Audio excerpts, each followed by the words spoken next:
అదే రకంగా వాలంటీర్ వ్యవస్థ కిందన నిన్న ఒక మంత్రి మాట్లాడుతూ చెప్తా ఉన్నాడు, వాలంటీర్స్ ఉండొచ్చు ఉండకపోవచ్చు.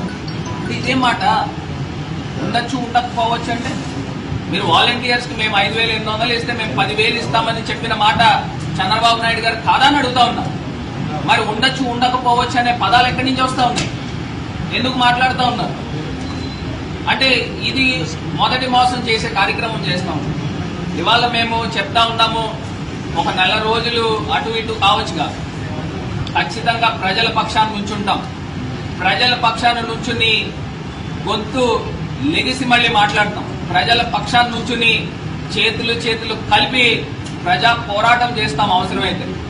నాకు తెలియక అడుగుతానండి, అసలు జిల్లాలో అసలు ఇసుక రీచ్ల దగ్గర కానీ ఇసుక పాలసీ ఇంకా రాలేదు. అక్కడ నేషనల్ హైవే దగ్గర ఎన్ని టన్నులు ఇసుక ఉందండి? కొన్ని వేల టన్నులు ఉండి ఉంటుంది, 90,000 టన్నులు. అది ఏమైపోయిందండి? ఇది ఎవరికి ఇచ్చారండి? ఉచితంగా ఇచ్చారా? ఫ్రీ ఇసుక అన్నారు, ఉచితంగా ఎక్కడైనా ఇచ్చారా?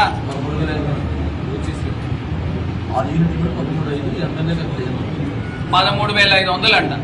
మరి 13,500 ఉచితంగానా? లారీ కిరాయి ఎంత అవుతుందండి?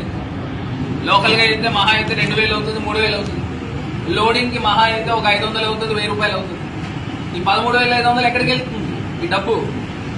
నేను ఇప్పుడు లారీ పంపిస్తాను, ఉచితంగా వేస్తారండి? వేస్తారా? మరి ఈ రకమైన అవినీతి కార్యక్రమాలు చేస్తూ మళ్ళీ సన్నాయి నొక్కులు నొక్కుతున్నారు. మరి నా పైన ఏదో పాంప్లెట్లు వేసారు, ప్రజలు నమ్మారు.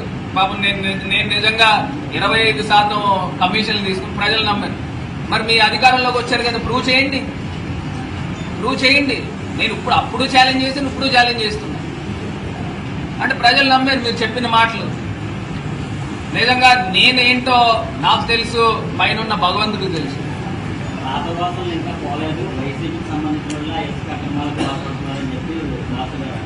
అంటే వీళ్ళు ఏం చేస్తున్నారు? నిద్రపోతున్నారండి. అంటే ఎమ్మెల్యే కింద వీళ్ళు ప్రభుత్వం వచ్చింది నిద్రపోతా ఉన్నారా? లేదా ఏమన్నా వేరే ఏం పనులు చేస్తున్నారు? మీకు ఇచ్చింది ఏంటి? దేనికి అధికారంలో ఇచ్చింది?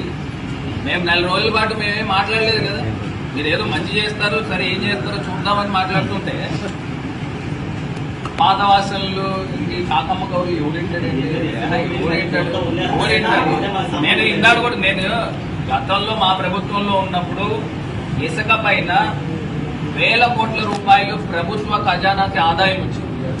అది మర్చిపోబాకండి. ఇవాళ ఇసుక పాలసీ డిసైడ్ చేయకోకుండా ఇవాళ ఫ్రీ ఇసుక పేరుతో ఇక్కడ బయట ఓపెన్ గానే తీసేస్తా ఉన్నారు, రీచ్లో కూడా తీసేస్తా ఉన్నారు, మిషన్లు పెట్టి తీస్తా ఉన్నారు.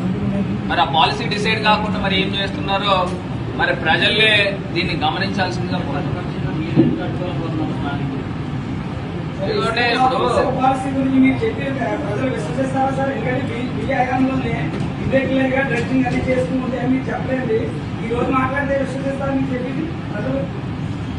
ప్రజలకి కళ్ళు ఉంటాయి కదండి. నేను ఇందాక నేను అడుగుతా ఉన్నా, ఇందాక నేను చెప్పిన ప్రశ్నకి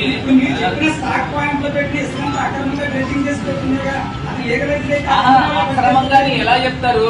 ఇప్పుడు ఇందాక చెప్పారు 90,000 టన్నులని, దానికంటే ఒక రికార్డు ఉంటుంది, లేకుండా ఎందుకు ఉంటుంది? లేకపోతే ఎలా కాదండి? కాదు మీ మీడియా మిత్రులు